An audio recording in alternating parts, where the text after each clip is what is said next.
नमस्कार सभी को। कलाम एकेडमी द्वारा आयोजित स्कूल व्याख्याता टेस्ट सीरीज को आज हम शुरू करने जा रहे हैं।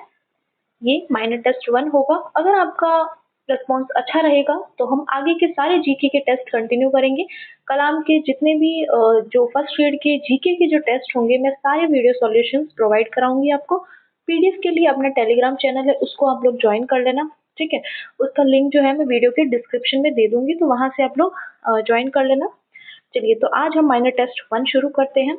इसमें आपके 75 प्रश्न होंगे, 150 अंक होंगे, 1/3 नेगेटिव मार्किंग होगी और टाइम जो है 1.5 घंटे का समय मिलेगा आपको। तो चलिए बिना टाइम वेस्ट किए हम शुरू करते हैं। क्वेश्चन नंबर 1, ठीक है। इसमें हम क्वेश्चन आंसर करेंगे और जहाँ पे व्याख्या की जरूरत होगी हम वहाँ पे व्याख्या भी करेंगे। तो चलिए शुरू करते हैं और लास्ट में कमेंट में आप मेरे को जरूर बताना कि आपको कैसा लगा मेरा वीडियो, ठीक है। चलिए, क्वेश्चन नंबर 1, एक पूर्णांक एवं उसके वर्ग का योग होता है, ठीक है। यहाँ पर इंग्लिश में भी दे रखा है, जिनका मीडियम इंग्लिश है वो इसको भी देख सकते हैं। तो इसका आंसर हो जाएगा अपने सेकंड ऑप्शन करेक्ट है, सदैव एक सम संख्या, ठीक है। तो सॉल्यूशन कर लेते हैं। माना पूर्णांक, जैसे हमने पूर्णांक मान लिया x, तो प्रश्नानुसार क्या है, x प्लस एक्स स्क्वायर हो जाएगा, ठीक है। ठीक है, तो x प्लस 1 पूर्णांक एवं उसका वर्ग का योग सदैव दो क्रमागत संख्याओं का गुणनफल प्राप्त होता है। दो क्रमागत संख्याओं का गुणनफल सदैव एक सम संख्या प्राप्त होती है। तो ये अपना सेकंड ऑप्शन जो है ये करेक्ट हो जाएगा। चलिए, क्वेश्चन नंबर 2, निम्न कथनों पर विचार कीजिए। ए, प्रत्येक वास्तविक संख्या या तो परिमेय या अपरिमेय होती है। बी, पाई एक अपरिमेय संख्या है। और सी, ठीक है, ये दे रखी है संख्या दशमलव के 4 स्थानों के बाद शांत हो जाएगी, ठीक है। शांत नहीं है, ये शांत है, ठीक है, ध्यान रखना है। उपरोक्त में से कौन सा कथन सही है, सही पूछा है, तो इसका फर्स्ट ऑप्शन करेक्ट हो जाएगा। ए बी सी तीनों ही अपने क्या है, सही हो जाएंगे, है ना। देखो, प्रत्येक वास्तविक संख्या जो होती है ना, वो क्या है, या तो परिमेय होगी या अपरिमेय होगी, ये सही है अपने। फिर इसके बाद बी, यानी कि पाई क्या है, एक अपरिमेय संख्या, ये भी सही है। जब पाई का हम जब मान लिखते हैं तो क्या लिखते हैं, 3.141592653 तो ये हो गई ना अपरिमेय, है ना, तो ये अपरिमेय हो गई। और सी वाला जो है ये भी अपने क्या है, सही है। चलिए, तो अब अपने नेक्स्ट क्वेश्चन पे चलते हैं। क्वेश्चन नंबर 3, इसमें हमको ये बार वाला क्वेश्चन है, इसमें हमको दोनों को जोड़ना है और इसका मान बताना है। तो इसका करेक्ट आंसर क्या हो जाएगा, सेकंड ऑप्शन जो है ये करेक्ट हो जाएगा। 0.4801 जो है इसका आंसर हो जाएगा, ठीक है। चलिए नेक्स्ट क्वेश्चन पे चलते हैं। क्वेश्चन नंबर 4, यदि m एक सम संख्या है तो m स्क्वायर माइनस 1 का गुणनफल है दो क्रमिक। तो इसका करेक्ट आंसर हो जाएगा अपने फर्स्ट ऑप्शन, विषम संख्याओं का, ठीक है, विषम यानी कि ऑड नंबर्स का, तो ये अपने सही हो जाएगा। चलिए नेक्स्ट फिफ्थ क्वेश्चन पे चलते हैं। ये अपने बार वाला ही क्वेश्चन है, इसमें अपने को मल्टीप्लाई करना है, ठीक है, गुणा करना है। तो ये किसके बराबर हो जाएगा, जब हम इसको सॉल्व करेंगे तो इसका आंसर आएगा थर्ड ऑप्शन 1 जो है इसका आंसर आ जाएगा, ठीक है। तो मैं सॉल्व करके एक बार बता भी देती हूँ आपको। देखो, प्लस 0.22 के ऊपर बार है इंटू 3, ठीक है, ये दे रखा है हमको। तो जब हम इसको सॉल्व करेंगे तो 11/99 प्लस 22/99 आ जाएगा, ठीक है। इसको 3 से मल्टीप्लाई करना है। तो फिर अब हम देखेंगे 11 प्लस 22/99, ठीक है, इज इक्वल टू 33 अपॉन कितना आ जाएगा, 33/99 इंटू 3, ठीक है। जब इसको सॉल्व करेंगे तो इसका आंसर आ जाएगा अपने 1। चलिए नेक्स्ट क्वेश्चन नंबर 6। तो ये क्वेश्चन नंबर 6, संख्या 2√3 है, ठीक है, इसके पावर में है ये √3, तो ये क्या है ये, तो इसका थर्ड ऑप्शन करेक्ट हो जाएगा, एक अपरिमेय संख्या है। चलिए देखो, क्योंकि √3 जो है, ठीक है, ये √3 भी क्या है, एक अपरिमेय संख्या है, तो ये जो 2 पावर उसकी पावर में √3 जो है ये भी क्या हो जाएगी, एक अपरिमेय संख्या हो जाएगी। चलिए नेक्स्ट क्वेश्चन 7। चलिए क्वेश्चन नंबर 7, ठीक है, √23, √225, फिर 0.3796 और √7 संख्याओं में से परिमेय संख्याओं का योग क्या होगा, ठीक है। इसमें से आपको सिर्फ परिमेय संख्याओं का योग पूछा है, तो इसका करेक्ट आंसर सेकंड ऑप्शन हो जाएगा, ठीक है, देखते हैं कैसे इसका सॉल्व किया है इन्होंने। ठीक है, तो इसमें से अपने परिमेय संख्या कौन सी हो जाएगी, एक तो ये √225 वाली हो जाएगी और एक ये 0.3 जो दे रखी है ना, ये 3796 जो दे रखी है, ये दोनों अपने क्या है, परिमेय संख्या हो जाएगी। जब इनका योग करेंगे तो अपना आंसर क्या आएगा, ये अपना आंसर आ जाएगा। ठीक है, चलिए नेक्स्ट क्वेश्चन पे चलते हैं अपन। क्वेश्चन नंबर 8, निम्न में से सत्य कथन है। ठीक है, सत्य कथन बताना है। पहला, दो अपरिमेय संख्याओं का योग परिमेय संख्या भी हो सकता है, अपरिमेय संख्या भी हो सकता है। बी, एक परिमेय एवं एक अपरिमेय संख्या का योग सदैव अपरिमेय संख्या होती है। सी, एक शून्येतर परिमेय संख्या एवं एक अपरिमेय संख्या का गुणनफल सदैव एक अपरिमेय संख्या होती है। कोट। तो इसमें से सही कौन सा हो जाएगा, तो इसका फोर्थ ऑप्शन करेक्ट है। 1, 2, 3 तीनों ही क्या है, अपने सही हो जाएंगे। चलिए नेक्स्ट क्वेश्चन पे चलते हैं। 9, किसी संख्या रेखा पर स्थित प्रत्येक बिंदु निरूपित करता है। तो इसका करेक्ट आंसर हो जाएगा फर्स्ट ऑप्शन, एक अद्वितीय वास्तविक संख्या जो है, ये इसका आंसर हो जाएगा। ठीक है, कोई संख्या रेखा है, उस पर जो प्रत्येक बिंदु जो है ना, वो किसको प्रदर्शित करता है, तो वास्तविक संख्या को निरूपित करता है। चलिए नेक्स्ट क्वेश्चन नंबर 10, निम्न को घटते हुए क्रम में व्यवस्थित करें। ठीक है, तो इसमें इसका जो देखो ऑप्शंस जो है ये नीचे दे रखे हैं क्वेश्चन 10 के, तो इसका करेक्ट आंसर हो जाएगा अपना थर्ड ऑप्शन। थर्ड ऑप्शन जो है अपने करेक्ट आ जाएगा। सबसे पहले सी, बी, ई, डी और ए आएगा। देखते हैं, चलो सबसे पहले अपने आएगा पाई। ठीक है, फिर इसके बाद आएगा 2, फिर आएगा ये अपने √3, फिर √2 और फिर आ जाएगा 1। ठीक है, तो ये इसका करेक्ट आंसर हो जाएगा। चलिए नेक्स्ट क्वेश्चन पे चलते हैं। क्वेश्चन नंबर 11, राजस्थान के कौन से जिले जून से सितंबर माह तक 90 सेमी से अधिक वर्षा प्राप्त करते हैं। ठीक है, जून से सितंबर की बात हो रही है इसमें, तो इसका करेक्ट आंसर हो जाएगा फोर्थ ऑप्शन, सिरोही, बांसवाड़ा, झालावाड़ और दक्षिण बारा जो है, ये अपने करेक्ट हो जाएगा। ठीक है, राजस्थान में अगर हम वर्षा का वितरण देखें जून से सितंबर तक, तो अगर 10 से 20 सेमी अगर पूछते हैं, 10 से 20 सेमी कहाँ पे होती है, तो एक ही जिला अपने जैसलमेर, जहाँ पे सबसे कम वर्षा होती है, जैसलमेर में 10 से 20 सेमी तक हो जाती है। फिर इसके बाद में 20 से 30 सेमी वाले देखें तो बाड़मेर, बीकानेर और गंगानगर हो जाएगा, है ना। इसके बाद ये हमने देख ही लिया 90 सेमी वाला। अगर 80 से 90 सेमी वाले देखें तो उत्तरी बाड़ा, ठीक है, उत्तरी बारह हो जाएगा, चित्तौड़, डूंगरपुर और प्रतापगढ़, ये क्या हो जाएंगे अपना 80 से 90 सेंटीमीटर वाले हो जाएंगे। चलिए नेक्स्ट क्वेश्चन पे चलते हैं। क्वेश्चन 12, कोपेन के राजस्थान के जलवायु क्षेत्रों के वर्गीकरण के संबंध में निम्न कथनों पर विचार करें। ठीक है, कोपेन का जो वर्गीकरण है उसकी बात कर रहे हैं। पहला, प्रतापगढ़ और झालावाड़ जिलों में AW जलवायु पाई जाती है। कहाँ की, प्रतापगढ़ और झालावाड़। बी, फलौदी और जैसलमेर जिलों में BWHW जलवायु पाई जाती है। सी, चित्तौड़गढ़ व सलूम्बर जिलों में BSHW पाई जाती है और अलवर और भरतपुर में CWG जलवायु पाई जाती है। इसमें से हमको सही कथन जो है वो हमें चयन करना है, तो देख लेते हैं सही कौन सा हो सकता है। इसका फोर्थ ऑप्शन जो है वो करेक्ट हो जाएगा, A, B और D, यानी कि A, B और D जो है ये अपने सही है। सी वाला कथन क्या हो जाएगा, अपने गलत हो जाएगा। चित्तौड़गढ़ और सलूम्बर में BSHW जलवायु नहीं पाई जाती है, वहां पे तो कौन सी पाई जाएगी, अपने चित्तौड़गढ़ और सलूम्बर में CWG। कौन सी पाई जाएगी, चित्तौड़गढ़ और सलूम्बर में CWG जलवायु पाई जाएगी। ठीक है, बाकी सारे सही है। ठीक है, कोपेन ने जो है राजस्थान की जलवायु को 4 भागों में बांटा था, सबको पता ही होगा। बता देती हूँ मैं फटाफट शॉर्ट में। सबसे पहले आती है BWHW, ये अपना जो पश्चिमी राजस्थान का पश्चिमी भाग है ना, ये अपने हो जाएगी BWHW। ठीक है, जो जिसमें जिले कौन से आएंगे, तो जैसलमेर, फलौदी, बीकानेर, श्रीगंगानगर और हनुमानगढ़। ठीक है, बाड़मेर नहीं आएगा, फिर से बता देती हूँ मैं BWHW में।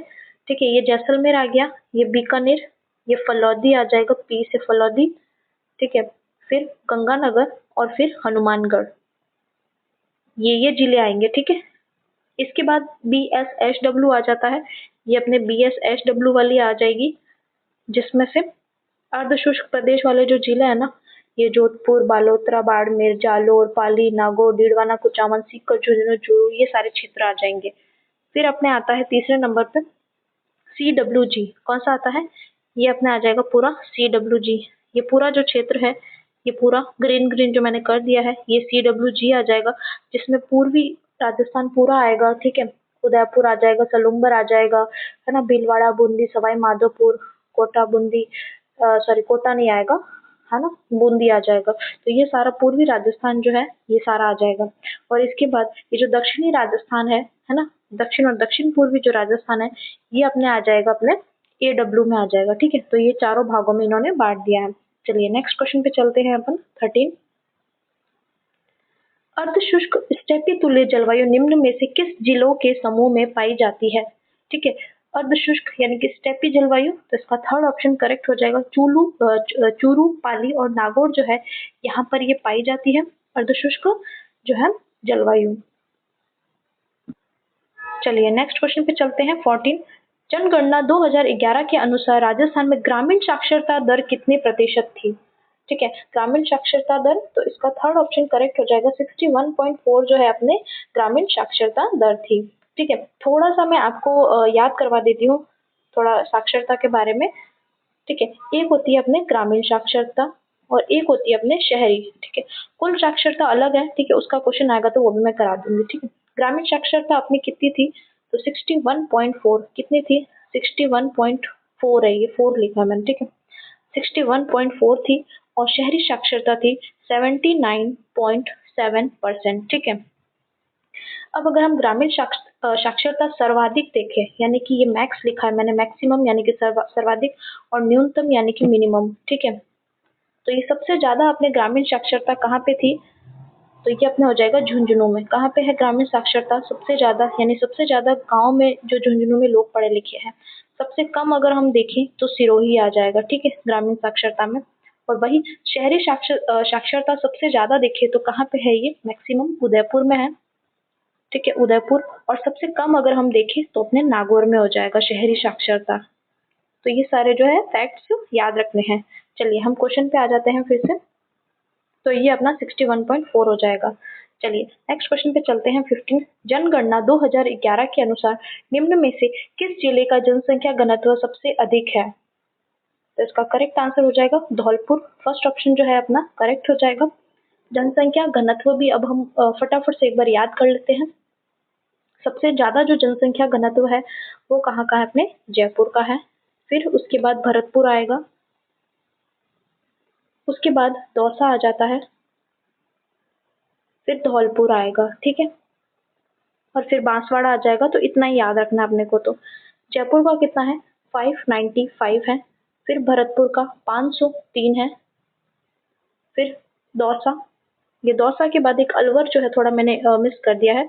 ठीक है, दौसा के बाद यहाँ अलवर भी आएगा, एक अलवर के बाद आता है धौलपुर। ठीक है, तो दौसा का हो जाएगा 476 हो जाएगा दौसा का। ठीक है, ये दौसा को मैं ग्रीन कलर से कर देती हूँ। ठीक है, दौसा 476 हो जाएगा। फिर अलवर का अगर देखें तो 438 हो जाएगा। और धौलपुर का जो है कितना है? 398। ठीक है, तो क्वेश्चन देखो, मैं आपको क्वेश्चन बता रही हूँ कैसे कैसे आ सकता है। 500 से ऊपर वाले पूछ सकते हैं, तो 500 से ऊपर अपने दो ही है। ठीक, एक जयपुर हो जाएगा, एक भरतपुर हो जाएगा। फिर अगर पूछे कि 400 से ऊपर वाले कितने जिले हैं, तो 4 है। जयपुर, भरतपुर, दौसा और अलवर, ये 400 से ऊपर है। धौलपुर का देखो 398 है, तो है ना, ये कम है। तो ये अपने होगा अधिकतम जनसंख्या घनत्व वाले जिले हो जाएंगे। सबसे कम जो घनत्व है वो अपने जैसलमेर का है, जो कि 17 है। ठीक है, चलिए नेक्स्ट क्वेश्चन पे चलते हैं अपन 16। राजस्थान के निम्नलिखित जिलों को जनसंख्या के अवरोही क्रम में व्यवस्थित करना है। ठीक है, अवरोही यानी कि ज्यादा से कम में जो है, घटते क्रम में जो है हमको इनको लगाना है। सिरोही, बूंदी, नागौर और अलवर दे रखे हैं। तो इसका करेक्ट आंसर हो जाएगा फोर्थ ऑप्शन। सबसे पहले देखो अलवर आएगा। ठीक है, अलवर में सबसे ज्यादा है, 36 लाख कुछ थी। ठीक है, फिर इसके बाद आ जाता है नागौर। ठीक है, फिर इसके बाद आ जाता है अपने बूंदी और फिर आ जाएगा सिरोही। सिरोही में सबसे कम है, इनमें से 10 लाख कुछ जनसंख्या है। चलिए नेक्स्ट क्वेश्चन पे चलते हैं 17। राजस्थान के निम्नलिखित जिलों को दक्षिण से उत्तर के क्रम में बढ़ते हुए अक्षांशों के अनुसार व्यवस्थित करना है। दक्षिण से उत्तर अक्षांशों के हिसाब से हमको इनको जचाना है। कोटा, दीव, फलौदी और भीलवाड़ा दे रखा है। तो इसका करेक्ट आंसर हो जाएगा अपने थर्ड ऑप्शन जो है, ये अपने क्या है? करेक्ट हो जाएगा। चलिए देख लेते हैं हम। तो चलिए देखते हैं। सबसे पहले आएगा कोटा, ठीक है, सबसे नीचे है कोटा, फिर इसके बाद आ जाता है भीलवाड़ा, फिर आएगा फलौदी और फिर आएगा दीग, ठीक है, दीग सबसे बाद में आएगा। चलिए नेक्स्ट क्वेश्चन पे चलते हैं हम। 18, राजस्थान के किन जिलों में अल्फी सॉल मृदा पाई जाती है? अल्फी सॉल पूछी है, ठीक है, जयपुर, दौसा, पाली, सिरोही, बालोतरा, नागौर, अलवर, भरतपुर। इसमें से हमको सही विकल्प बताना है। तो इसका थर्ड ऑप्शन करेक्ट हो जाएगा, ए और डी जो है, जयपुर, दौसा, अलवर, भरतपुर में एल्फी सॉल जो है मृदा पाई जाती है। एल्फी सॉल पूर्वी राजस्थान में पाई जाती है ना। ये जैसे मान लो राजस्थान है, तो ये जो पूर्वी राजस्थान वाला जो ये पूरा क्षेत्र है, यहाँ पे क्या है, एल्फी सॉल पाई जाती है, एल्फी सॉल मृदा, है ना। कौन सी? एल्फी सॉल। अगर हम ये हाड़ौती का पठार वाला जो क्षेत्र है यहाँ पे देखें हम, तो यहाँ वर्टिसॉल यानी कि काली मृदा पाई जाती है, वर्टिसॉल। ये एल्फी सॉल, ठीक है, एल्फी सॉल पाई जाती है। और पश्चिमी और ये जो ये अरावली वाला जो क्षेत्र है ना, अरावली वाला, यहाँ पे इंसेप्टिसॉल पाई जाती है। अरावली वाले में इंसेप्टिसॉल पाई जाती है, ठीक है। और इसके बाद पश्चिमी राजस्थान में अपने एरिडीसॉल और एंटीसॉल जो मृदा है वो पाई जाती है, ठीक है। चलिए नेक्स्ट क्वेश्चन पे चलते हैं। 19, निम्न में से राजस्थान के कौन से जिलों की आकृति अर्धचंद्राकार है? ठीक है, अर्धचंद्राकार आकृति कौन सी है ये हमें बताना है। तो इसका थर्ड ऑप्शन करेक्ट हो जाएगा। सीकर जो है इसकी आकृति कैसी है? अर्धचंद्राकार। जब हम सीकर का मैप देखेंगे तो ये कुछ इस तरीके से कुछ इसका मैप है, ठीक है, सीकर का। तो ये अपने आकृति इसकी अर्धचंद्राकार हो जाएगी। चलिए नेक्स्ट क्वेश्चन पे चलते हैं अपन। क्वेश्चन नंबर 20, निम्न में से अनुदैर्ध्य बालू का स्तूप नहीं है, ठीक है, नहीं पूछा है, इसमें मैं कलर चेंज कर देती हूँ, नहीं पूछा है इसमें से अनुदैर्ध्य। तो इसका फर्स्ट ऑप्शन करेक्ट हो जाएगा, पैराबोलिक जो है ये इसका आंसर हो जाएगा, ठीक है। ठीक है, तो अनुदैर्ध्य बालू का स्तूप जो होते हैं, अनुदैर्ध्य या रेखीय भी बोल सकते हैं हम इनको, ये कौन से होते हैं? ये बालू का स्तूप सामान्यतः वायु की दिशा के अनुरूप विस्तृत होते हैं, ठीक है, ये वायु की दिशा है मान लो, तो ये इसके अनुरूप जो है ये विस्तृत होते हैं, ठीक है। और कभी कभी एकाकी पहाड़ी पर पवन विमुख ढालों पर भी पाए जाते हैं, ठीक है। पवन जो विमुख ढाल है इधर, ये पवन विमुख ढाल हो गया, तो इधर भी कभी कभी पाए जाते हैं, ठीक है। सामान्यतः जो है ये अपने वायु की दिशा के अनुरूप ही आपको याद रखना है, ठीक है, वायु की दिशा के अनुरूप।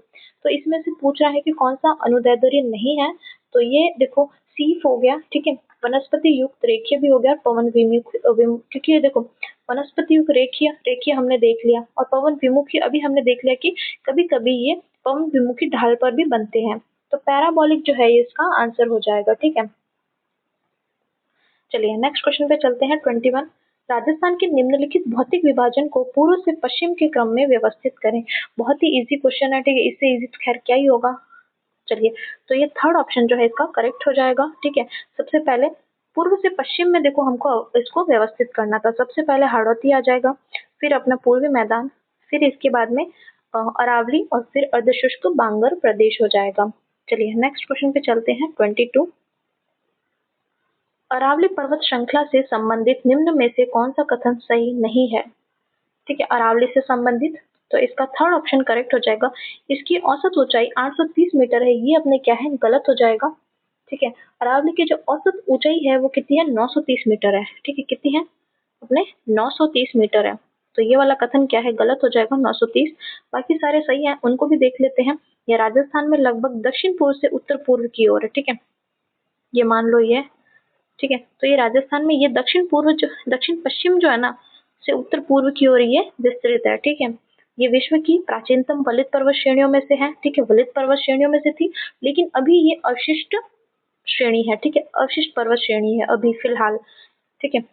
इसमें तांबा, जस्ता, सीसा जैसे धात्विक खनिज पाए जाते हैं। तो ये सारे अपने क्या है, सही हो जाएंगे। चलिए नेक्स्ट क्वेश्चन पे चलते हैं। 23, सूची 1 और 2 को सम्मिलित करना है। राजस्थान की चोटियां और जिले दे रखे हैं, तो इसका करेक्ट आंसर हो जाएगा फोर्थ ऑप्शन। चलिए हम मिलान कर लेते हैं। लीलागढ़ ये कहाँ है? अपने उदयपुर में। फिर ऋषिकेश ये अपने कहाँ है? सिरोही में। फिर टौड़गढ़ तो ये अपने हो जाएगी अजमेर में, और फिर बिलाली ये अपने हो जाएगी अलवर में, ठीक है। चलिए नेक्स्ट क्वेश्चन पे, और इनकी मैं आपको वो हाइट भी बता देती हूँ कितनी ऊंची है। लीलागढ़ जो है ये उदयपुर में है और ये 874 मीटर ऊंची है। कितनी? 874 मीटर। फिर ऋषिकेश ये अपने है, ऋषिकेश कहाँ पे? सिरोही में है और ये अपने कितनी ऊंची है, 1017 मीटर। ठीक है, 1017 मीटर। फिर टॉडगढ़ जो कि अजमेर में है, ये अपने हो जाएगी 934। ठीक है, टॉडगढ़ का मैं यहाँ लिख देती हूँ, 934 मीटर ऊंची है ये। और बिलाली जो कि अपने अलवर में है, 775 है बिलाली। ये बिलारी अलवर में है और ये अपने 775 मीटर ऊंची है। ठीक है, याद रख लेना। ठीक है, और कोई जैसे क्वेश्चन आपको याद नहीं है तो साथ याद करते हुए चलना है वीडियो को पॉज करके, क्योंकि दोस्तों टाइम अभी आपके फर्स्ट ग्रेड में इतना टाइम नहीं है कि आप वापस से वीडियो या कोई चीज को देख सके। ठीक है, तो साथ के साथ याद करते हुए चलो। चलिए, क्वेश्चन नंबर 24। निम्न में से दक्षिण पूर्वी पठार भौगोलिक प्रदेश का विभाजन नहीं है। ठीक है, जो अपना दक्षिण पूर्वी पठार यानी कि हाड़ौती का पठार जो है उसका कौन सा ये विभाजन नहीं है, तो इसका थर्ड ऑप्शन करेक्ट हो जाएगा, मेवाड़ का मैदान। ये अपने क्या है, गलत हो जाएगा। ठीक है, चलिए नेक्स्ट क्वेश्चन पे चलते हैं हम। क्वेश्चन 25। निम्न कथनों पर विचार कीजिए। ठीक है, इस मृदा में पोटाश, कैल्शियम और लौह पर्याप्त मात्रा में मिलता है। बी, इस मृदा में नमी अधिक समय तक धारण करने की क्षमता होती है। सी, इसका विस्तार राज्य के दक्षिण पूर्वी पठारी भाग में है। उपरोक्त कथनों के आधार पर राजस्थान की मृदा का प्रकार बताना है। हमें ये कौन सी मृदा की विशेषताएं हैं ये हमें बताना है। तो इसका सेकंड ऑप्शन करेक्ट हो जाएगा, मध्यम काली मृदा जो है, जो अपने दक्षिण पूर्वी पठार यानी कि हाड़ौती के पठार में पाई जाती है। चलिए नेक्स्ट क्वेश्चन पे चलते हैं। और दोस्तों ये जो है मध्यम काली मृदा, इसके कुछ उपनाम भी हैं। ठीक है, और इसको किस नामों से जाना जाता है, तो रेगुर मृदा, क्या कहते हैं, रेगुर मृदा हो गई है ना, रेगुर। स्वतः जुताई वाली मृदा, बहुत बार क्वेश्चन आया है एग्जाम में, स्वतः जुताई वाली मृदा कौन सी है, तो ये अपनी काली मृदा हो जाती है। और ये जो मृदा है, ये गन्ना हो गया, मसाले हो गए, है ना, चावल और दाल जो भी है, इनके लिए जो उपयुक्त फसल उपयुक्त मृदा है ये। ठीक है, कौन कौन सी फसलों के लिए, गन्ना हो गया, मसाले हो गए, है ना, धनिया, चावल, दाल, सोयाबीन, इन सब के लिए उपयुक्त है। चलिए नेक्स्ट क्वेश्चन पे चलते हैं अपन। 26। शेखावटी प्रदेश के संदर्भ में कौन सा कथन सही नहीं है। शेखावटी की बात हो रही है, तो इसका करेक्ट आंसर हो जाएगा अपने फोर्थ ऑप्शन, इस क्षेत्र को वागड़ प्रदेश के नाम से भी जाना जाता है। ये अपने क्या हो जाएगा, गलत हो जाएगा, है ना। देखो इसमें वागड़ नहीं जाना जाता है, इसको क्या कहते हैं, बांगड़ कहते हैं। ठीक है, अच्छे से लिखती हूँ मैं, बांगड़। ठीक है, इसको क्या कहते हैं, इस क्षेत्र को बांगड़ क्षेत्र कहा जाता है। बाकी सारे जो है सही है, तो देख लेते हैं। ये मध्यम और निम्न ऊंचाई के बालुका स्तूपों से युक्त रेतीला मैदान है। इसमें अंतर्देशीय जल प्रवाह, है ना, आंतरिक जो जल प्रवाह है यहाँ पाया जाता है। इसमें झुंझुनू, सीकर, चूरू जिले व नागौर का उत्तरी भाग सम्मिलित है। ठीक है, और यहाँ पर जो है जल संग्रहण हेतु जोहड़, नाड़ा, कुआं पद्धति जो प्रचलित है। ठीक, जोहड़, जोहड़ जो है कहाँ के प्रसिद्ध है, तो ये अपने शेखावटी क्षेत्र में जो है जोहड़ जो है, कच्चे कुएं जो है प्रसिद्ध है। ठीक है, और बांगड़ मैं बता ही चुकी, इस क्षेत्र को बांगड़ कहते हैं। वागड़ जो है, वागड़ किसको कहा जाता है, अपने डूंगरपुर, बांसवाड़ा, प्रतापगढ़ वाला जो क्षेत्र है उसको वागड़ कहा जाता है। चलिए, तो ये मैं बता दिया। चलिए नेक्स्ट क्वेश्चन पे चलते हैं। 27। राजस्थान में सन 2001 से 11 के मध्य क्रमशः सबसे कम और सबसे अधिक जनसंख्या वृद्धि दर वाले जिलों का सही युग्म कौन सा है, तो इसका फोर्थ ऑप्शन करेक्ट हो जाएगा, श्री गंगानगर और बाड़मेर। ठीक है, 2001 से 11 के बीच सबसे ज्यादा जो दशकीय वृद्धि दर थी वो कहाँ की थी, अपने बाड़मेर की थी। सबसे कम जो है गंगानगर की थी। तो मैं आपको 1 मिनट में थोड़ा रिवीजन करवा देती हूँ। ठीक है, ये सर्वाधिक आ जाएगा। ठीक है, सर्वाधिक, और ये अपने न्यूनतम वृद्धि दर 1 से 11 के बीच में सबसे ज्यादा कहाँ की थी, बाड़मेर की थी। उसके बाद जैसलमेर की थी, उसके बाद अपने जोधपुर की थी।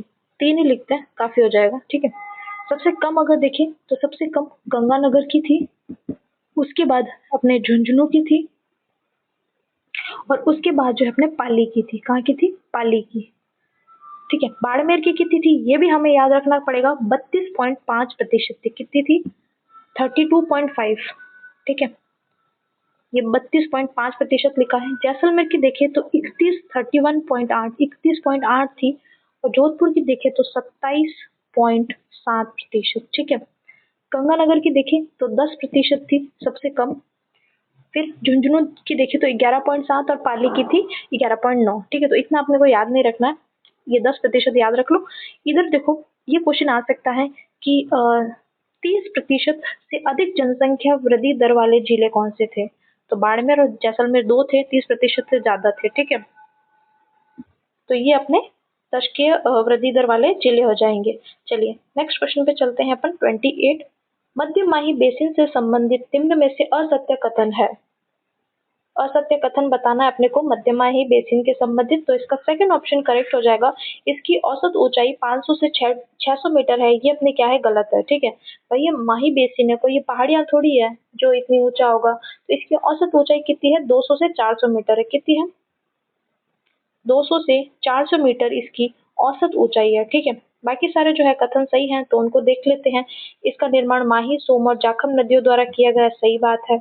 इसका विस्तार डूंगरपुर, बांसवाड़ा, प्रतापगढ़, चित्तौड़ में हुआ, सही बात है। और छप्पन का मैदान इस बेसिन का हिस्सा है, ये भी अपने क्या है सही हो जाएगा। ठीक है, छप्पन का मैदान कहाँ से कहाँ तक है, प्रतापगढ़ और बांसवाड़ा के बीच में जो 56 गांव और 56 नदी नालों का जो समूह है उसको क्या बोलते हैं, छप्पन का मैदान बोलते हैं।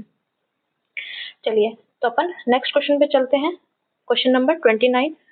निम्न में से कौन सा दक्षिण पश्चिम मानसून के आगमन की सामान्य तिथि के अनुसार सही व्यवस्थित है।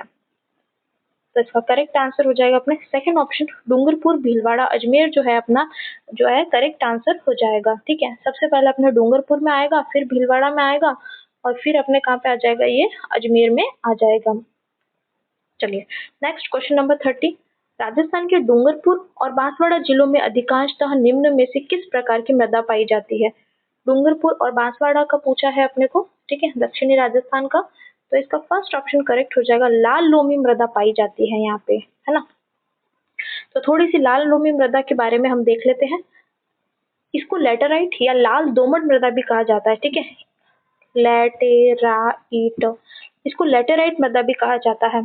ठीक है, और इसमें लौह तत्व की अधिकता होती है, इस कारण इसका रंग जो है वो लाल दिखाई देता है। और इसमें नाइट्रोजन, फास्फोरस, चूना और ह्यूमस की कमी पाई जाती है। ठीक है, कौन कौन से, नाइट्रोजन, फास्फोरस, चूना और ह्यूमस की कमी पाई जाती है।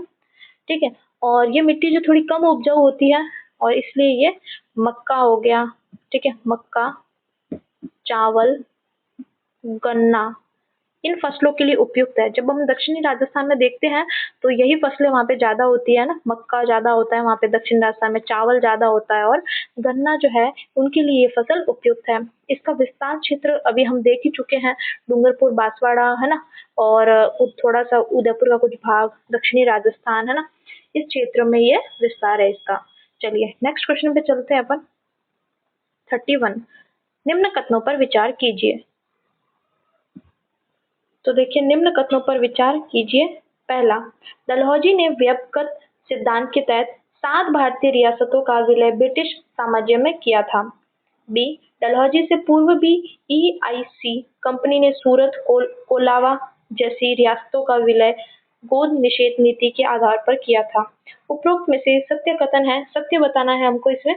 तो इसका फोर्थ ऑप्शन करेक्ट हो जाएगा, ए और बी दोनों ही क्या है अपने सही हो जाएगा। ठीक है, जो ये अपने डलहौजी जो है, इन्होंने गोद निषेध नीति के तहत ब्रिटिश साम्राज्य में उन रियासतों को मिलाया जिनके शासकों की मृत्यु हो गई या बिना कोई स्वाभाविक पुरुष उत्तराधिकारी के होती थी। मतलब ठीक है, जैसे वहाँ के जो राजा वगैरह हैं उनकी मृत्यु हो गई, या उनके आगे राजा की मृत्यु के बाद कोई उत्तराधिकारी नहीं है, तो फिर उनको जो है डलहौजी ने ब्रिटिश साम्राज्य में मिला लिया था। इसको जो है व्यपगत थ्योरी या फिर लैप्स थ्योरी भी कहा गया है, और इसके तहत जो है डलहौजी ने भारत की 7 रियासतों को जो है विलय किया था। ठीक है, तो सबसे पहली जो रियासतों से भी क्वेश्चन आता है, तो मैं एक बार आपको रियासतें याद करवा देती हूँ। सतारा, सबसे पहली रियासत जो थी वो कौन सी थी, सतारा, जो कि कहाँ है, महाराष्ट्र में। ठीक है, 1848 में जो है इसका विलय कर दिया गया। कब, 1848 में। सतारा के बाद दूसरी आती है जैतपुरा। ठीक है, दूसरी कौन सी आती है, जैतपुरा, इसका 1849 में विलय किया गया। कब, 1849 में। फिर आता है तीसरी संबलपुर।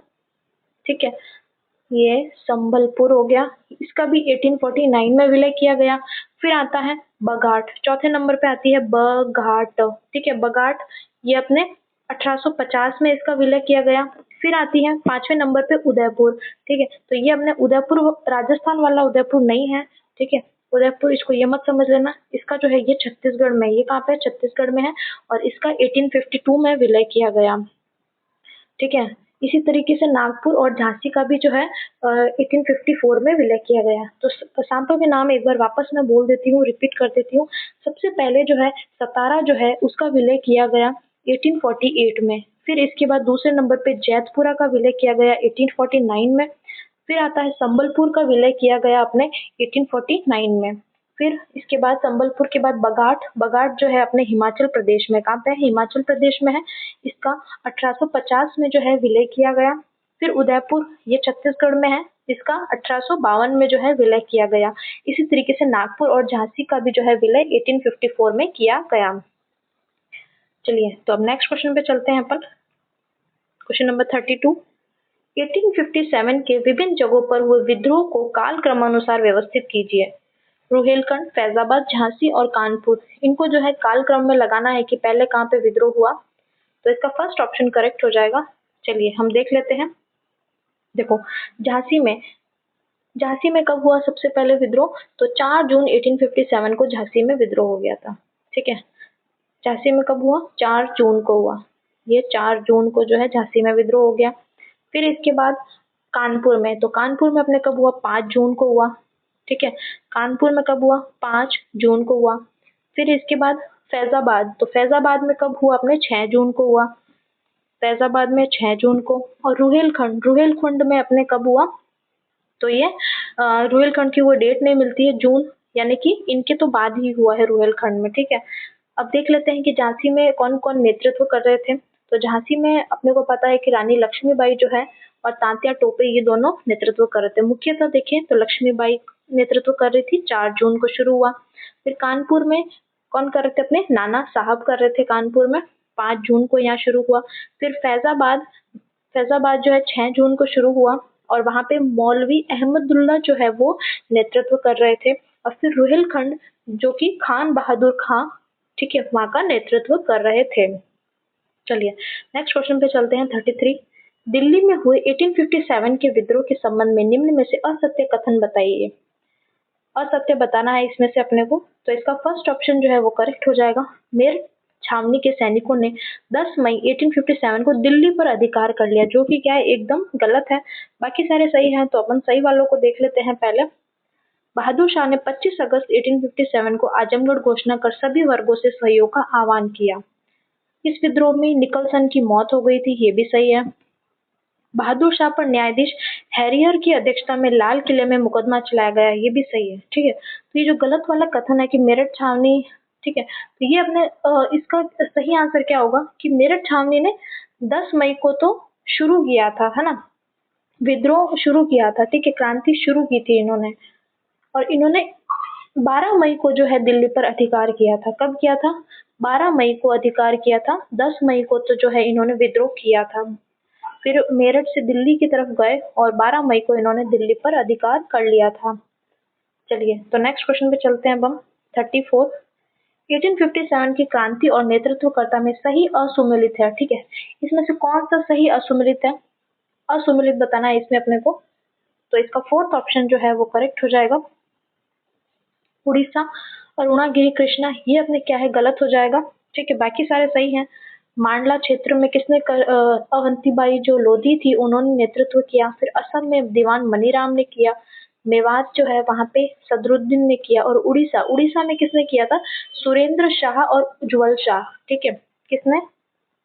सुरेंद्र शाह और उज्जवल शाह। ठीक है,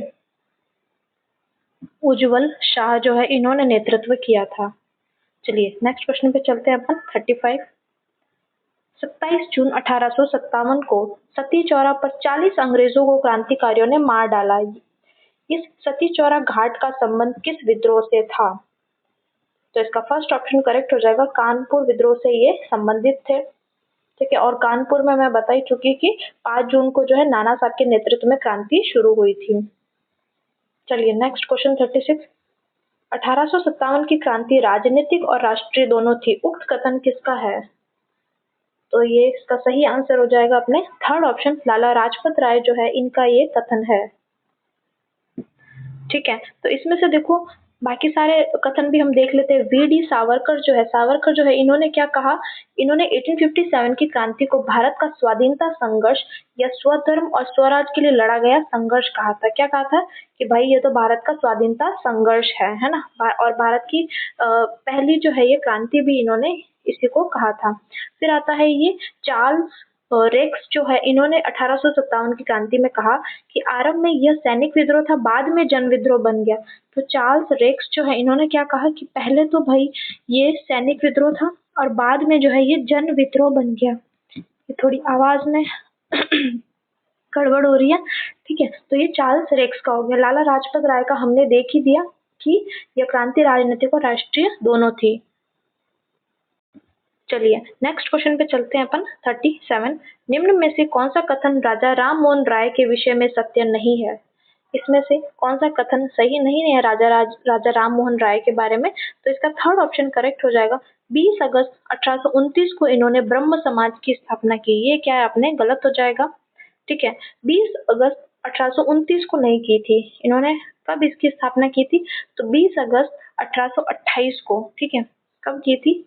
डेट तो देखो सही लिखी हुई है 20 अगस्त, जो ईयर है वो गलत लिख दिया, 1828 आएगा, ठीक है। इस दिन जो है इन्होंने ब्रह्म समाज की स्थापना की थी। बाकी सारे जो है कथन सही हैं, तो देखते हैं। प्रिंस प्रिसेप्ट ऑफ जीसस पुस्तक की रचना राय ने प्रसन्न कुमार नाम से की थी, ठीक है। फिर सती प्रथा का विरोध करने वाले पहले भारतीय थे। फिर इन्होंने 3 appeal to the Christian public नामक लघु पुस्तक भी इन्होंने लिखी थी। चलिए नेक्स्ट क्वेश्चन पे चलते हैं अपन। 38, निम्न कथनों पर विचार कीजिए। पहला, स्वामी दयानंद सरस्वती ने वैदिक उपदेशों और मनुस्मृति की शिक्षाओं के अनुसार राजनीतिक संगठन की अपनी योजना बनाई। दूसरा, स्वामी दयानंद सरस्वती ने सुझाया कि राजनीतिक संगठन कल्याणकारी राज्य के बजाय धर्मतंत्र के अनुरूप है। उपरोक्त में से सत्य कथन है, इसमें से सही बताना है अपने को। तो इसका सेकंड ऑप्शन करेक्ट हो जाएगा। केवल 2 जो है वो सही है, यानी कि दूसरा वाला खाली सही है, पहला वाला अपने क्या है गलत हो जाएगा। चलिए नेक्स्ट क्वेश्चन पे चलते हैं अपन। 39, निम्न में से कौन सी पुस्तक स्वामी विवेकानंद द्वारा नहीं लिखी गई? ठीक है, विवेकानंद जी ने कौन सी नहीं लिखी है? योग सूत्र, वेदांत फिलोसॉफी, मैं समाजवादी हूँ, सत्य धर्म विचार। नीचे दिए कूट का उपयोग कर सही उत्तर का हमें चयन करना है। तो इसका फर्स्ट ऑप्शन करेक्ट हो जाएगा। ए और डी जो है इन्होंने नहीं लिखी है। योग सूत्र और सत्य धर्म विचार इन्होंने नहीं लिखी है, ठीक है। योग सूत्र देखो क्या है, योग सूत्र। योग सूत्र तो किसकी बुक है? ये अपने महर्षि पतंजलि ने लिखी है। किसने लिखी है? पतंजलि ने, ठीक है। महर्षि पतंजलि जो है उन्होंने लिखी है। और ये जो है सत्य धर्म विचार, ये दयानंद सरस्वती जी की बुक है। किसकी है ये दयानंद जो सरस्वती हैं उनकी जो है ये बुक है, ठीक है। तो अब हमें ये भी देखना पड़ेगा कि विवेकानंद जी की कौन कौन सी बुक है ना। तो देखो वेदांत फिलोसॉफी है उनकी बुक, ठीक है। वेदांत फिलोसॉफी, मैं समाजवादी हूँ, फिर एक ये योग वाली भी है ना, राजयोग, फिर कर्म योग, फिर ज्ञान योग और भक्ति योग, ठीक है। 4 तो देखो ये योग वाली हो गई। कौन सी? राजयोग, कर्म योग, ज्ञान योग और भक्ति योग। 2 हमने देखी थी, वेदांत फिलोसॉफी और मैं समाजवादी हूँ। फिर इसके बाद पूर्व और पश्चिम, आधुनिक भारत, संगीत कल्पतरु, है ना। कोलंबो से अल्मोड़ा तक व्याख्यान, ये भी एक कोई एग्जाम में आया था, कोलंबो से अल्मोड़ा तक व्याख्यान वाला, है ना। तो ये सारी इनकी बुक्स हो गई। चलिए नेक्स्ट क्वेश्चन पे चलते हैं अपन। 40, निम्न में से असुमेलित है, असुमेलित बताना है अपने को इसमें। तो इसका सेकंड ऑप्शन करेक्ट हो जाएगा। Mohammedan literary society Syed Ahmad Khan, ये अपने क्या है गलत हो जाएगा, ठीक है। बाकी सारे सही है, जैसे पूना विधवा आश्रम डी के करवे सही हो जाएगा। फिर भारत सेवक समाज गोपाल कृष्ण गोखले, ये भी सही है। फिर राजमुंद्री सोशल रिफॉर्म एसोसिएशन वीर सालिंगम पांतलू, ये भी सही है, ठीक है। ये जो मॉमडन लिटरेरी सोसाइटी है ये किसकी है? ये किन्होंने स्थापना की थी? तो ये अब्दुल लतीफ। कौन है ये? अब्दुल लतीफ, ठीक है। अब्दुल लतीफ जो है ये इन्होंने इसकी स्थापना की थी। चलिए नेक्स्ट क्वेश्चन पे चलते हैं अपन। 41, निम्न को स्थापना के काल क्रम में व्यवस्थित करना है। ठीक है, तो किसकी स्थापना कब हुई ये हमें बताना है। तो इसका फोर्थ ऑप्शन देखो करेक्ट हो जाएगा। सबसे पहले तत्व बोधिनी सभा की हुई, फिर वेद समाज की हुई, फिर सत्यशोधक समाज और फिर रामकृष्ण मिशन की हुई। तो हम डेट्स भी देख लेते हैं इनकी कि कब कब हुई है। देखो सबसे पहले तत्व बोधिनी सभा, इसकी स्थापना 1839 में हुई। कब हुई है? 1839 में। फिर इसके बाद आता है वेद समाज, तो वेद समाज की हुई है 1864 में। कब हुई है? 1864 में श्रीधरलू नायडू ने जो है इसकी स्थापना की है। फिर आता है सत्यशोधक समाज, तो इसकी 1873 में हुई है। कब हुई है? 1873 में। और रामकृष्ण मिशन जो है इसकी हुई है 5 मई 1897 को हुई है। रामकृष्ण मिशन की मैं नीचे लिख रही हूँ, 5 मई 1897 को जो है इसकी स्थापना हुई है। ठीक है, तो ये सारे देख चुके हम। ठीक है, वापस बता देती हूँ। तत्व बोधिनी सभा 1839, वेद समाज 1864, सत्य शोधक समाज 1873 और ये अपने रामकृष्ण मिशन 5 मई 1897 को इसकी स्थापना हुई है। चलिए नेक्स्ट क्वेश्चन पे चलते हैं अपन। 42 केशव चंद्र सेन ने प्रोत्साहन दिया था अंतरजातीय विवाह को, विधवा विवाह को, बाल विवाह निषेध को, पर्दा प्रथा उन्मूलन को। ठीक है, इसमें से सही उत्तर चुनना है हमको। तो इसका फर्स्ट ऑप्शन करेक्ट हो जाएगा।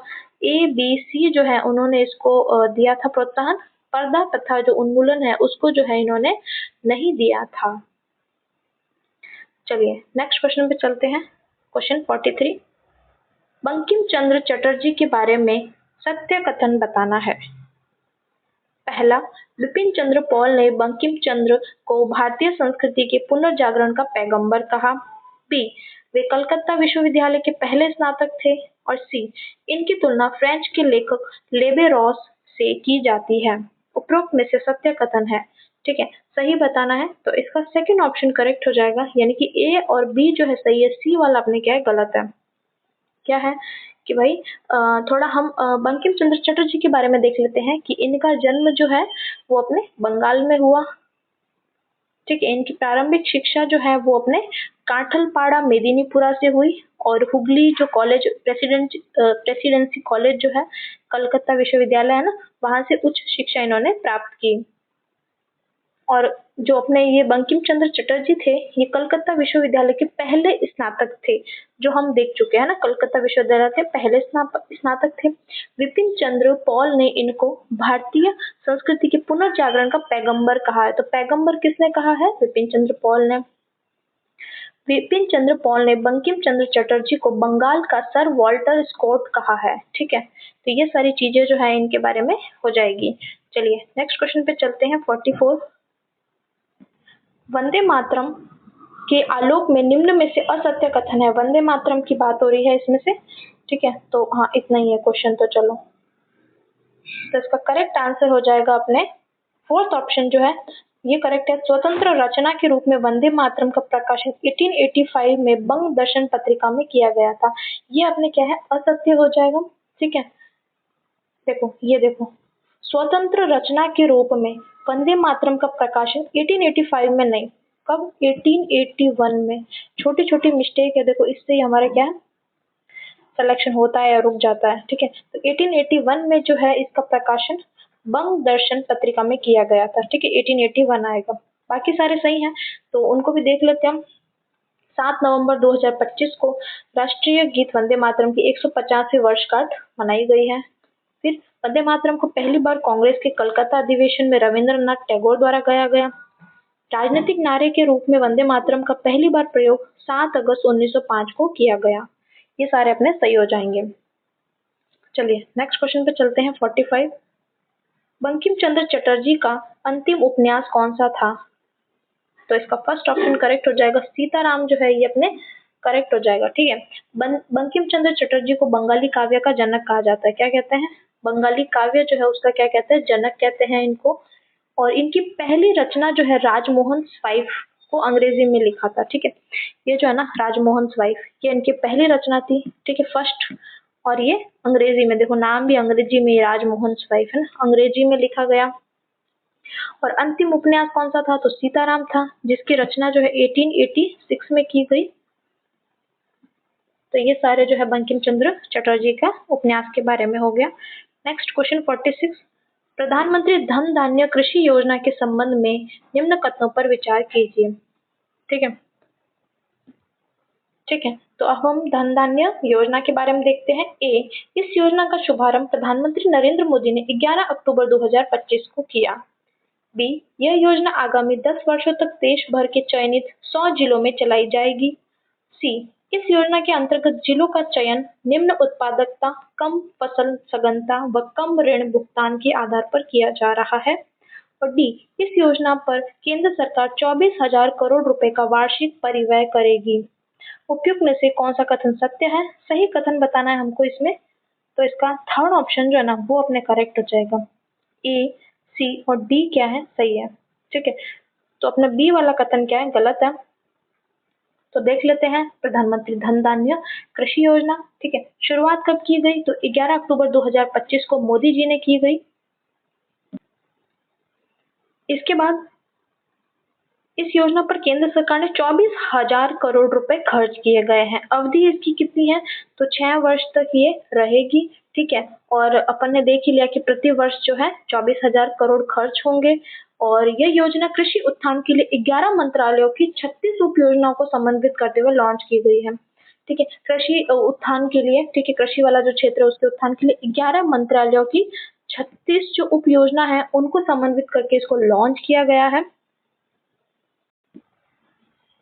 ठीक है, तो चलिए नेक्स्ट ये देखो, ये कैसे गलत हो गया 100 जिलों वाला, क्योंकि देखो यहाँ पे 100 जिले तो सही है कि 100 जिलों में ये दीर्घकालीन और ये सब सही है, लेकिन यह 10 वर्ष नहीं है, ये अवधि कितनी है इसकी, 6 वर्ष है। अभी मैंने आपको बताया था 6 वर्ष तक जो है इसको 100 जिलों में चलाया जाएगा।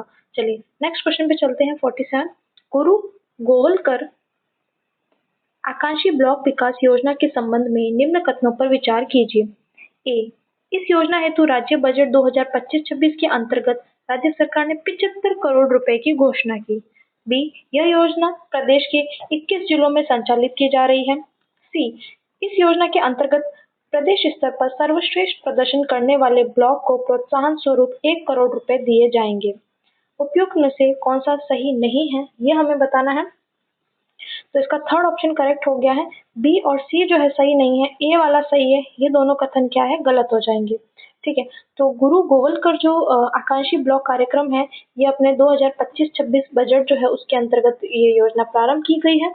और ये योजना प्रदेश के सभी 41 जिलों के एक एक ब्लॉक का चयन किया जाएगा। ठीक है, तो ये 21 जिले नहीं आएगा, 41 जिले जो है अपने पूरे के पूरे, उनके एक एक ब्लॉक का इसमें चयन किया जाएगा। ठीक है, और इसमें से ये हम देख ही चुके कि 75 करोड़ रुपए जो है घोषणा की गई है इसमें। और सर्वश्रेष्ठ प्रदर्शन करने वाले जो ब्लॉक है उनको प्रोत्साहन स्वरूप कितनी राशि दी जाएगी, तो जो पहला स्थान जो प्राप्त करेंगे ना, ठीक है, जो फर्स्ट आएगा उसको तो कितने दिए जाएंगे, 50 लाख रुपए, जो ब्लॉक फर्स्ट आएगा।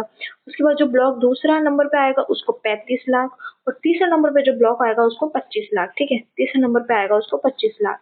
ठीक है, तो ये इसलिए गलत हो गया है कि देखो जो ब्लॉक फर्स्ट आएगा उसको 50 लाख मिलेंगे, ना कि 1 करोड़। दूसरा जो आएगा उसको 35 और तीसरा जो आएगा उसको 25 लाख रुपए दिए जाएंगे। चलिए नेक्स्ट क्वेश्चन पे चलते हैं 48। दोस्तों मजा आ रहा है कि नहीं आ रहा है आपको, ठीक है, मेरे को बताना। और ये जो मैंने फर्स्ट ग्रेड वाली जो शुरू की है ये कैसा मतलब है, इसको कंटिन्यू करना चाहिए नहीं करना चाहिए, मुझे ये भी आप जरूर बताना। ठीक है, और मैं ऐसा ही वाली जो है अपने कंटिन्यू चल रही है, तो जो भी आपके ऐसे ही वाले दोस्त हैं उनको जरूर शेयर करना आप लोग। ठीक है, चलिए 48 क्वेश्चन, स्वस्थ स्वस्थ नारी सशक्त परिवार अभियान के संबंध में निम्न कथनों पर विचार कीजिए। ए, इस अभियान का शुभारंभ धार मध्य प्रदेश से किया गया। बी, यह अभियान देश भर में 17 सितंबर से 17 अक्टूबर तक चलाया गया। सी, इस अभियान का नेतृत्व स्वास्थ्य एवं परिवार कल्याण मंत्रालय व महिला व बाल विकास मंत्रालय द्वारा संयुक्त रूप से किया गया। इसमें से हमको सही कथन बताना है, तो इसका पहला ही ऑप्शन क्या है, सही हो जाएगा। ए और सी सही है, बी वाला कथन अपने क्या है, गलत हो जाएगा। देखते हैं, चलो ये जो अभियान है, ठीक है, इसका शुभारंभ जो है देखो धार मध्य प्रदेश से किया गया। कब किया गया, 17 सितंबर को किया गया। कब से कब तक चलेगा ये, तो ये 17 सितंबर से 2 अक्टूबर तक। देखो 17 सितंबर को आता है मोदी जी का बर्थडे और 2 अक्टूबर, ठीक है, ये 17 नहीं आएगा, यहाँ पे 2 अक्टूबर आएगा, ठीक है। 2 अक्टूबर का आता है अपने गांधी जयंती, तो इसलिए 17 से 2 अक्टूबर तक इसको चलाया गया था, ठीक है। और इसका नेतृत्व कौन कर रहा है? तो एक तो अपना हो जाएगा स्वास्थ्य और परिवार परिवार कल्याण मंत्रालय और दूसरा हो जाएगा महिला और बाल विकास मंत्रालय, ठीक है। इसका उद्देश्य क्या है? जो महिलाएं हैं, जो किशोरियां और जो बच्चे हैं, उनके स्वास्थ्य और पोषण में सुधार लाना, जिससे किसी कमी या बीमारी का पता लगाकर परिवारों को स्वस्थ जीवन शैली अपनाने हेतु सशक्त बनाना, ठीक है। चलिए नेक्स्ट क्वेश्चन पे चलते हैं अपन 49। विकसित राजस्थान @2047 विजन डॉक्यूमेंट के संबंध में निम्न कथनों पर विचार कीजिए। ए, यह दस्तावेज Rajasthan institute for transformation and innovation रीति द्वारा तैयार किया गया। बी, इसके अंतर्गत राजस्थान को वर्ष 2047 तक 4.3 ट्रिलियन डॉलर की अर्थव्यवस्था बनाने का लक्ष्य रखा गया। और सी, इसके अंतर्गत राज्य निर्यात को वर्ष 2047 तक 10 गुना बढ़ाने का लक्ष्य रखा गया है। उपयुक्त में से कौन से कथन सही हैं? तो इसमें अपना फोर्थ ऑप्शन करेक्ट हो जाएगा। ए और बी जो है ये अपने क्या है, सही हो जाएगा। सी वाला क्या है, गलत हो जाएगा, ठीक है। इसमें जो है देखो, इसको तैयार किसने किया? तो अपने रीति जो है इसने इसको तैयार किया है, ठीक है। रीति ने नीति आयोग के सहयोग से अपने तैयार किया है इसको, ठीक है। इसमें जो है 4 स्तंभ है, कितने हैं? 4 स्तंभ है। ज्ञान क्या है? GYAN, ज्ञान 4 स्तंभ है। जी से गरीब हो जाएगा, Y से युवा, A से अन्नदाता यानी कि किसान और N से नारी हो जाएगा, ठीक है। ज्ञान 4 स्तंभ है इसके, ठीक है। गरीब, युवा, अन्नदाता और नारी, ठीक है। और इसमें जो हमारा लक्ष्य रखा गया 2047 तक अपने राजस्थान की अर्थव्यवस्था को 4.3 ट्रिलियन बनाना है, ठीक है। और निर्यात जो है 2047 ये वाला जो है अपने क्या है, गलत हो जाएगा, ठीक है। निर्यात जो है उसको 10 गुना नहीं, निर्यात को 5 गुना बढ़ाना हमारा लक्ष्य हमने रखा है। चलिए, ठीक है। नेक्स्ट क्वेश्चन पे चलते हैं अपन, क्वेश्चन नंबर 50। 13 अक्टूबर को केंद्रीय गृह मंत्री अमित शाह ने नव विधान न्याय की नई पहचान प्रदर्शनी का उद्घाटन कहाँ किया है? तो इसका फर्स्ट ऑप्शन करेक्ट हो जाएगा। JCC सीतापुरा जयपुर में जो है इसका उद्घाटन किया गया है। चलिए नेक्स्ट क्वेश्चन पे चलते हैं 51। आपकी पूंजी आपका अधिकार अभियान के संबंध में निम्न कथनों पर विचार कीजिए। ए, 4 अक्टूबर 2025 को वित्त मंत्री निर्मला सीतारमण ने नई दिल्ली से इस अभियान का शुभारंभ किया। बी, यह वित्तीय क्षेत्र में बिना दावे वाली परिसंपत्तियों के बारे में चलाए जाने वाला राष्ट्रव्यापी जन जागरूकता अभियान है। सी, यह अभियान 3 महीने तक संचालित किया जाएगा। और डी, जागरूकता, पहुंच, कार्यवाही और जवाबदेहिता 4A इस अभियान के मार्गदर्शक सिद्धांत है। उपयुक्त में से कौन सा सत्य है?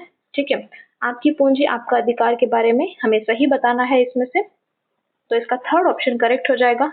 बी और सी जो है ये अपने क्या सही है, ए और डी अपने गलत है, ठीक है। तो देख लेते हैं जो गलत गलत है, ठीक है। देखो 4 अक्टूबर 2025 को निर्मला सीतारमण ने नई दिल्ली से शुरू नहीं किया, कहाँ से किया है? गांधीनगर गुजरात से इसको शुरू किया। कहाँ से? जो अपना गुजरात की जो कैपिटल है गांधीनगर, वहां से जो है इसको शुरू किया है, ठीक है। तो ये अपने नई दिल्ली नहीं आएगा, ठीक है। 4 अक्टूबर को शुरू किया। फिर ये दोनों पॉइंट अपने सही है ही। डी वाला वापस गलत है कि जागरूकता, पहुंच, कार्यवाही और जवाबदेहिता ये क्या हो जाएंगे अपने? 4A नहीं आएंगे, यहाँ पे कितने आएंगे? 3A आएंगे। कितने आएंगे? 3A इसके जो है मार्गदर्शक के कौन कौन से आएंगे? 3A देखो, एक तो हो जाएगा जागरूकता, सही है। फिर पहुंच, ये भी सही है। और कार्यवाही, ठीक है, कार्यवाही ये अपने 3 सही है। जवाबदेहिता नहीं है, ठीक है। ये तीनों इसके 3A जो है अपने मार्गदर्शक सिद्धांत होंगे। चलिए नेक्स्ट क्वेश्चन पे चलते हैं 52। भारतीय तटरक्षक जहाज अक्षर के संबंध में निम्न कथनों पर विचार कीजिए। ए, 4 अक्टूबर 2025 को कराईकल पद्दुचेरी से इसे कमीशन किया गया। बी, यह 8 अदम्य श्रेणी के तीव्र गश्ती पोतों की श्रृंखला में दूसरा जहाज है। और सी, इसे कोचिन शिपयार्ड लिमिटेड द्वारा बनाया गया। उपयुक्त में से कौन सा कथन सत्य है? सही कथन बताना है हमको, तो इसमें फर्स्ट ऑप्शन करेक्ट हो जाएगा। ए और बी सही है, सी वाला क्या है, गलत है, ठीक है। इसका निर्माण जो है वो गोवा शिपयार्ड लिमिटेड ने किया, ना कि कोचिन शिपयार्ड ने। किसने? गोवा जो शिपयार्ड लिमिटेड है उसने जो है इसका निर्माण किया है, ठीक है, भारतीय तटरक्षक जहाज अक्षर का। चलिए नेक्स्ट क्वेश्चन पे चलते हैं 53। पुस्तक the burning earth and environmental history of the last 500 years पुस्तक के लेखक कौन है? तो इस बुक के लेखक, सेकंड ऑप्शन करेक्ट हो जाएगा, सुनील अमृत जो है ये इनकी पुस्तक है। और ये जो बुक है इसको जो है ब्रिटिश अकादमी लंदन जो है उसके द्वारा ब्रिटिश अकादमी बुक अवार्ड भी दिया गया है। ठीक है, ये बुक जो है इसको ब्रिटिश अकादमी बुक अवार्ड मिला हुआ है। चलिए नेक्स्ट क्वेश्चन 54। नोबेल पुरस्कार 2025 के संबंध में निम्न को सही सुमेलित करना है। श्रेणी और उसके पुरस्कार विजेता दे रखे हैं अपने यहाँ पे। ठीक है, तो इसमें अपना फर्स्ट ऑप्शन जो है वो क्या है, करेक्ट हो जाएगा। देखते हैं, चलिए भौतिक विज्ञान। ठीक है, तो भौतिक विज्ञान का किसको मिला है? मिशेल एच ये देवोरेट को मिला है। फिर साहित्य का मिला है अपने लास्चेलो क्रास्ना होकोई को मिला है। फिर शांति का मिला है मारिया कोरिना माचाडो। और रसायन विज्ञान का मिला है रिचर्ड रॉबसन को। चलिए नेक्स्ट क्वेश्चन पे चलते हैं अपने 55। वर्ल्ड पैरा एथलेटिक चैंपियनशिप 2025 के संबंध में निम्न कथनों पर विचार कीजिए। ए, इस प्रतियोगिता का आयोजन नई दिल्ली में किया गया। बी, इन खेलों में भारत कुल 22 पदक जीतकर पदक तालिका में 15वें स्थान पर रहा। तो इसमें से हमको सत्य कथन बताना है, तो इसका फर्स्ट ऑप्शन करेक्ट हो जाएगा ना, केवल ए सही है। बी वाला कथन क्या है, गलत है। थोड़ा सा हम वर्ल्ड पैरा एथलेटिक चैंपियनशिप जो है उसको भी देख लेते हैं। ठीक है, इसका जो है संस्करण जो अभी हुआ है फिलहाल ये 12वां संस्करण है। कौन सा है? 12वां संस्करण है। और इसका आयोजन जो है वो 27 सितंबर से 5 अक्टूबर तक नई दिल्ली में किया गया। ठीक है, और पहले नंबर पर कौन आया है इसमें? तो ब्राजील आया। कौन सा आया देश? ब्राजील आया है, जिसने 15 स्वर्ण पदक जीते। कितने? 15 गोल्ड मेडल जीते। कितने? 15। पहले नंबर पर ब्राजील आया, दूसरे पे चीन आया है। कौन सा आता है? चीन। और भारत जो है इसमें कितने जीते? भारत ने कुल 22 पदक जीते। कितने? 22, जिसमें से देखो टोटल तो है भारत ने 22 पदक जीते हैं, जिसमें से 6 तो गोल्ड है, 9 सिल्वर है और 7 जो है वो अपने ब्रॉन्ज है। ठीक है, 6, 9 और 7। और इसके साथ ही 22 पदक जीतने के साथ ही भारत 10वें स्थान पर है। कौन से पे है? 10वें नंबर पे, ना कि 15वें पे। कौन से पे? 10वें स्थान पर है। तो ये अपने को ध्यान रखना है। ठीक है, भारत में ही हो रहा है देखो ये एथलेटिक चैंपियनशिप, और भारत जो है कितने नीचे नंबर पे। ठीक है, तो पहले पे अपने ब्राजील है, ये याद रखना है। भारत 10वें पे है। चलिए नेक्स्ट क्वेश्चन पे चलते हैं अपन। Question number 56। निशुल्क एवं अनिवार्य बाल शिक्षा का अधिकार अधिनियम 2009 के संबंध में निम्न कथनों पर विचार कीजिए। ठीक है, ए, यह भारत गणराज्य के 60वें वर्ष में अधिनियमित किया गया 35वां अधिनियम है। बी, संविधान के अनुच्छेद 29 व 30 के बावजूद इस अधिनियम के उपबंध लागू होंगे। सी, यह अधिनियम सर्वप्रथम लोकसभा में पारित किया गया था। सही कथनों की पहचान करनी है अपने को इसमें, तो इसमें सेकंड ऑप्शन करेक्ट हो जाएगा अपना। ए और बी सही है, सी वाला कथन क्या है अपने गलत हो जाएगा। ठीक है, सी वाला कथन अपने गलत हो जाएगा। ये सर्वप्रथम लोकसभा में पारित नहीं किया गया था। ठीक है, सबसे पहले ये राज्यसभा में पारित हुआ। ठीक है, सबसे पहले राज्यसभा आरएस यानी कि राज्यसभा में पारित हुआ 20 जुलाई 2009 को। ठीक है, 20 जुलाई 2009 को राज्यसभा में पारित हुआ। उसके बाद में 4 अगस्त, ठीक है, 4 अगस्त 2009 को जो है ये लोकसभा में पारित हुआ, यानी कि पहले राज्यसभा में पारित हुआ था। चलिए नेक्स्ट क्वेश्चन पे चलते हैं 57। भारत में शिक्षा के अधिकार को लागू करने के क्रम में निम्नलिखित उच्चतम न्यायालय के निर्णयों एवं विभिन्न समितियों की सिफारिशों की पृष्ठभूमि रही है। ठीक है, तो मोहीराम सैकिया समिति, उन्नी कृष्ण बनाम आंध्र प्रदेशवाद, मोहिनी जैन बनाम कर्नाटक राज्यवाद और तपस मजुमदार समिति। ठीक है, तो इसको काल क्रम में जमाना है कि पहले कौन सा वाद हुआ, ठीक है, फिर कौन सा हुआ। तो इसका थर्ड ऑप्शन जो है ना वो क्या अपने करेक्ट हो जाएगा। सबसे पहले मोहिनी जैन बनाम कर्नाटक राज्यवाद। ठीक है, तो ये अपने कब हुआ? 1992 में हुआ। ये कब हुआ? 1992 में। फिर आता है उन्नी कृष्णन बनाम आंध्र प्रदेशवाद, तो ये अपने 1993 में हुआ। कब हुआ? 1993 में। फिर आता है मोहीराम सैकिया समिति, तो ये अपने 1997 में है मोहीराम सैकिया समिति।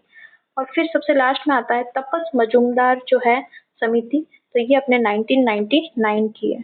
ठीक है, तो सबके ईयर मैंने बता दिए हैं।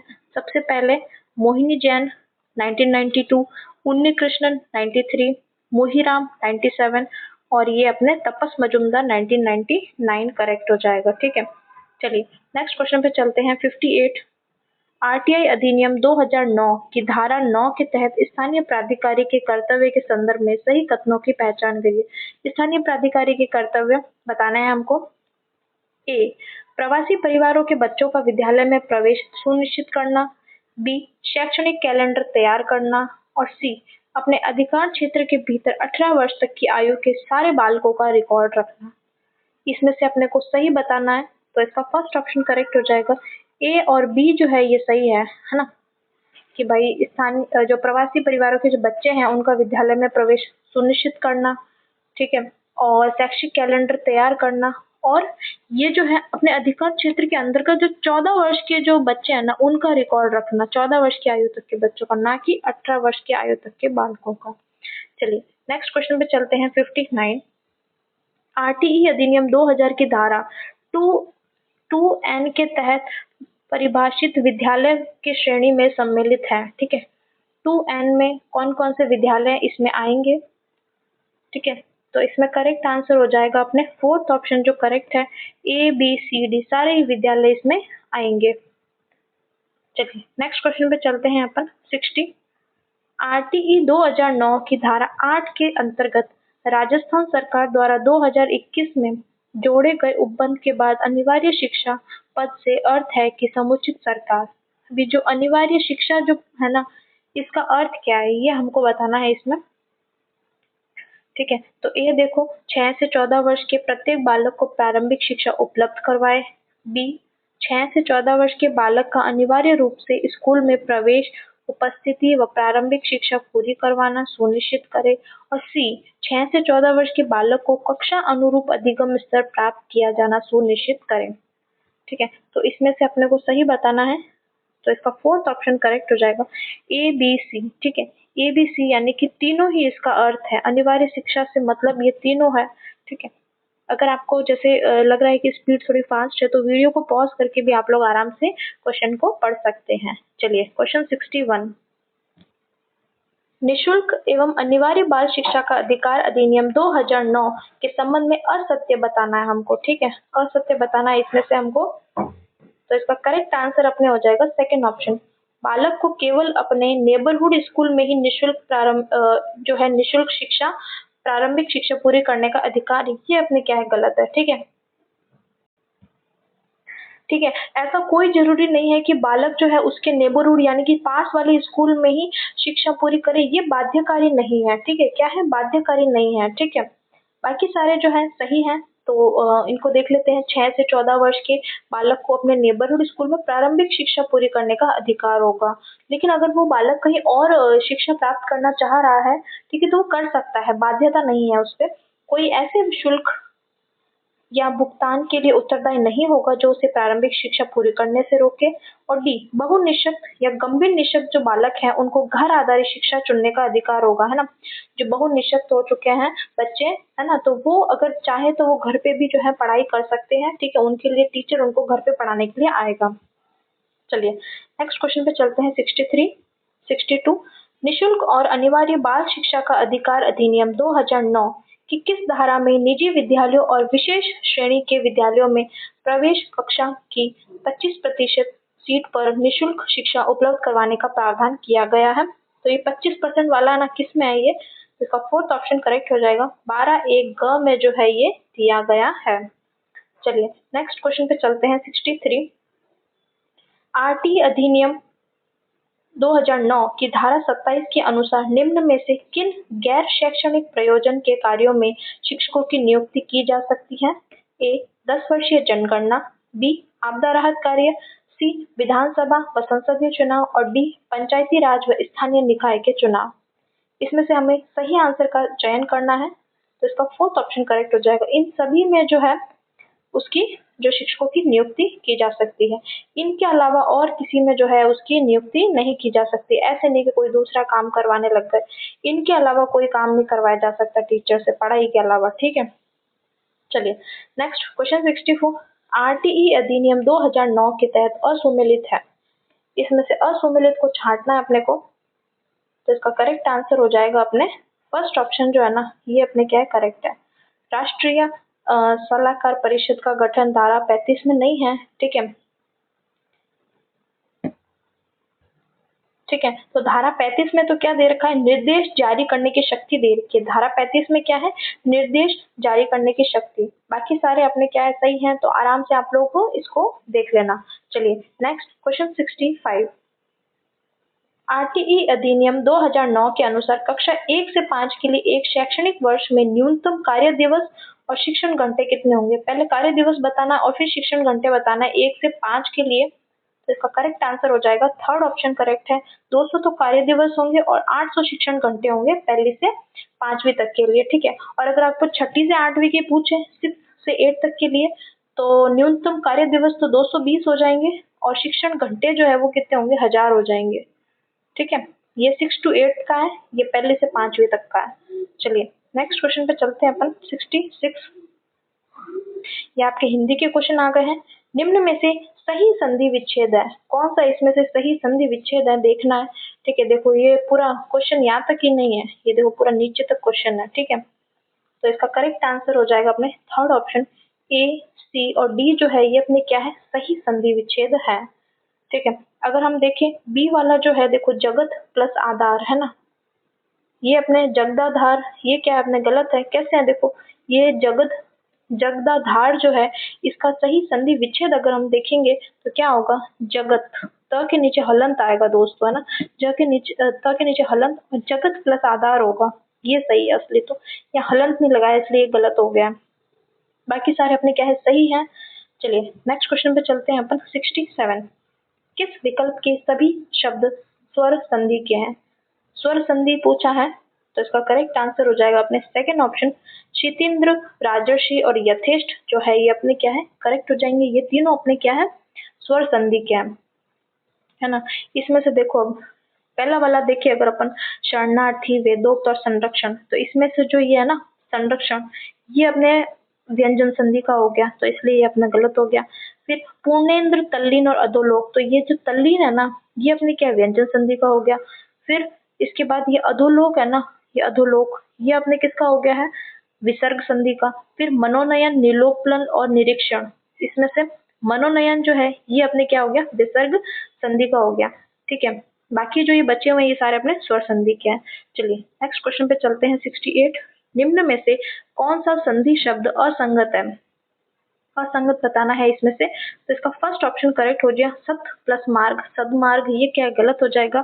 सत और मार्ग को जब अपन जोड़ेंगे तो क्या बनेगा, ये सब संधि करेंगे तो सन्मार्ग बनेगा, ठीक है, सन्मार्ग बनेगा, ठीक है। ये तो थोड़ा इजी क्वेश्चन था। चलिए नेक्स्ट क्वेश्चन पे चलते हैं अपन 69। संधि की दृष्टि से असंगत है, देख लेते हैं नीचे, ठीक है इतना ही है। अच्छा यहाँ दे रखा है, ओके ओके। संधि की दृष्टि से असंगत बताना है इसमें अपने को, तो इसका करेक्ट आंसर हो जाएगा पहला ऑप्शन शुद्ध प्लस ओदन, शुद्धोदन, ये क्या है गलत है। शुद्ध प्लस ओदन की जब संधि करेंगे तो क्या बनेगा, शुद्धोदन, ओ आएगा, ठीक है, शुद्धोदन बनेगा, तो इसलिए गलत हो गया है, ठीक है। बाकी सारे सही हैं, तो आप लोग आराम से चेक कर लीजिएगा। चलिए 70 पे चलते हैं। निम्न में से किस विकल्प में संधि विच्छेद सही है, सही पूछा है इसमें, तो इसका करेक्ट आंसर हो जाएगा पहला ऑप्शन अग्नि प्लस आशय, अग्नाशय, ये क्या है सही है। बाकी जो है सारे गलत है, ठीक है, सारे गलत है। ये कैसे है, चलो देख लेते हैं। अधि प्लस एव, जब इसकी संधि करेंगे तो बनेगा अध्येव बनेगा, क्या बनेगा, अधयेव, अध्ययव नहीं बनेगा, अध्ययव बनेगा, ठीक है। फिर मही प्लस अर्चन को जब संधि करेंगे तो ये बनेगा महर्चन, क्या बनेगा, महर्चन बनेगा। और ठीक है महे नहीं होगा, मह होगा।